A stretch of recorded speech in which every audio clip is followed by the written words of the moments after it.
গুম, হত্যার মানে বিনা বিচারে হত্যা, ইভেন এই ছাত্র জনতার 36শে জুলাই যে আন্দোলন 12-1400 হত্যা, সব যদি আসেন, বিডিআর হত্যা, যত রকমের অপকর্ম বাংলাদেশে গত 15 বছরে হয়েছে, তার মাস্টার মাইন্ড শেখ হাসিনা।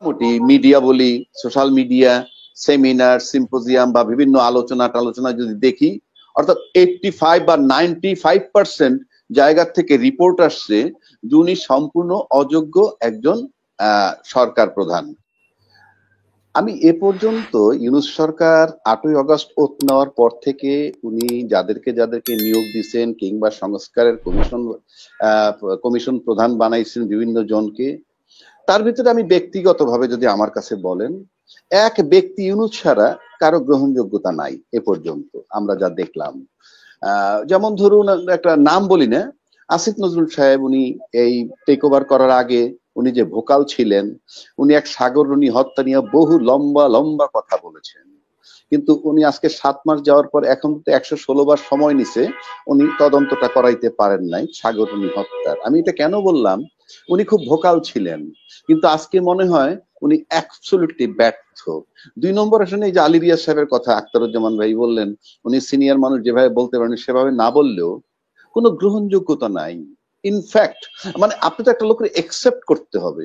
আমার কাছে মনে হয় যে ব্যক্তি ইউনূসের যে গ্রহণযোগ্যতাটা আছে, ওনাকে বাদ দিলে ওনার কেবিনেটে আর কারো কোনো গ্রহণযোগ্যতা অদ্যাবধি নাই। উনি চিঠি লিখবেন আর সবাই আসবে, উনি ছিলেন আমেরিকা প্রবাসী লম্বা সময়, মানে আপনি তো এই দেশের আলো বাতাসে আপনি যদি সংশ্লিষ্ট থাকতেন তাও একটা কথা হইতো যে না, এই দেশের মাটিতে দীর্ঘদিন ধরে লালিত পালিত, এই আবহাওয়ায় বড় হয়েছেন, ইত্যাদি ইত্যাদি। উনি ছিলেন সম্পূর্ণ ভিন্ন একটা দেশের মানুষ, সেখান থেকে উনি এসে এখন ঐক্যমত্য তৈরি করবেন, ওনার কি ক্যাপাসিটি আছে, কি অ্যাকসেপ্টেন্স আছে, সেই অর্থে বলছি। আমি তাকে ছোট করার জন্য বলছি না কোনোভাবে, বরং এটি ইউনূস সাহেব যদি একক ভাবেও টেলিফোন করে করে আলাপ আলোচনা করেন, সেটা অনেক ভালো ফলাফল হতে পারে, কিন্তু ওনাকে দিয়ে ফলাফল হবে বলে আমার কাছে মনে হয় না। কারণ আমরা বাজারে হাঁটি, আমরা দেখছি তাদের কোনো গ্রহণযোগ্যতা নাই টু সাম এক্সটেন্ট। আর এখন আক্তার ভাই বলছেন অনেকগুলো বিচার করা সম্ভব না, অনেকগুলা বিচার করা দরকার, কিন্তু একবারে দরকার নাই। নাসরিন সুলতানা একই কথা বলছেন। আমি এখানে বলি, বাংলাদেশে গত 16 বছরের অপরাধ হোক, গুম, হত্যার মানে বিনা বিচারে হত্যা, ইভেন এই ছাত্র জনতার 36শে জুলাই যে আন্দোলন 12-1400 হত্যা, সব যদি আসেন, বিডিআর হত্যা, যত রকমের অপকর্ম বাংলাদেশে গত 15 বছরে হয়েছে, তার মাস্টার মাইন্ড শেখ হাসিনা।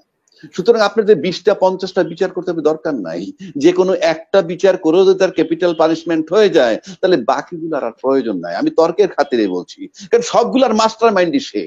তার জন্য তো আপনি আলাদা আলাদা 40টা মামলার জাজমেন্টের জন্য অপেক্ষা করতে হবে না। One case is enough, number 1।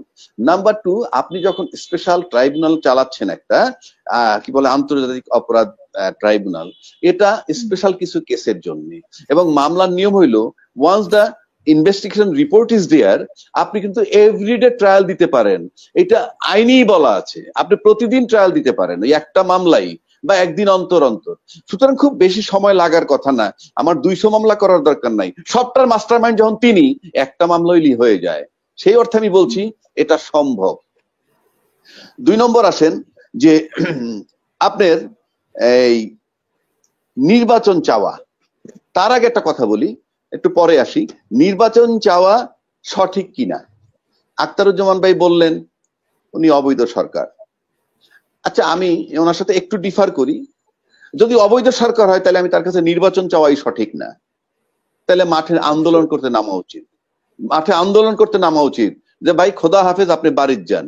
7 মাস যেটা করছেন সেটা খুব অন্যায় করছেন, আপনি এটা দখল করছেন। আবার যদি আমি অন্যদিকে আসি, ইউনূস সাহেবের কিছু বক্তব্য যদি আমরা প্রিভিয়াসলি ধরি, তাইলে আমার কাছে মনে হয় না ইউনূস সাহেবকে আমরা এখন পলিটিশিয়ান বানাচ্ছি। মানে ইউনূস সাহেবের যে ইন্টারভিউর স্টাইল গুলো আমরা দেখতাম একেবারে সহজ সরল ভাবে উনি বক্তব্য দিতেন, কিন্তু এখন আমরা যে জায়গাটায় গেছি তাতে মনে হয় যে আমরা ইউনূস সাহেবকে পলিটিশিয়ান বানানোর জায়গায় নিচ্ছি। কেন নিচ্ছি? আপনি ধরেন গত 8ই আগস্ট উনি ওথ নিলেন।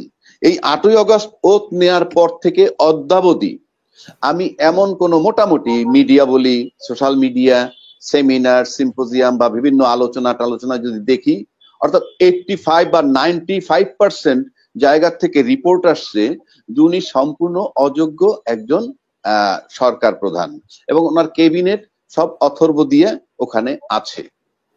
পাশাপাশি ওনার বিরুদ্ধে যে অভিযোগগুলা দাঁড়াইছে বর্তমানে, তাতে আপনি দেন, আপনি প্রথমত পাবেন তার উপদেষ্টা পরিষদ অদক্ষ এবং নিষ্ক্রিয়।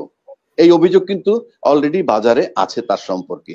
দ্বিতীয়টা আসেন, আইন শৃঙ্খলার অবনতি হয়েছে, যা পূর্ববর্তী সরকারের তুলনায়ও আজকে অনেক খারাপ, এরকম মন্তব্য আসছে। পুলিশ প্রশাসনের নিষ্ক্রিয়তায় সাধারণ মানুষের নিরাপত্তাহীনতা বাড়ছে।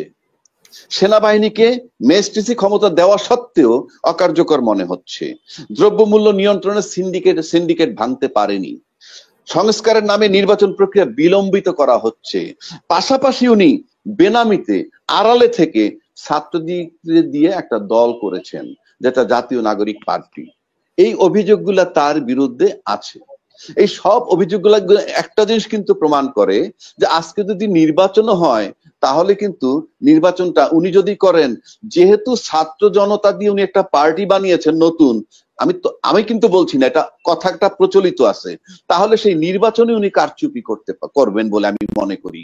কেননা তার পার্টিটাকে জিতাইতে হবে, যেহেতু এই অভিযোগগুলো তার বিরুদ্ধে আছে।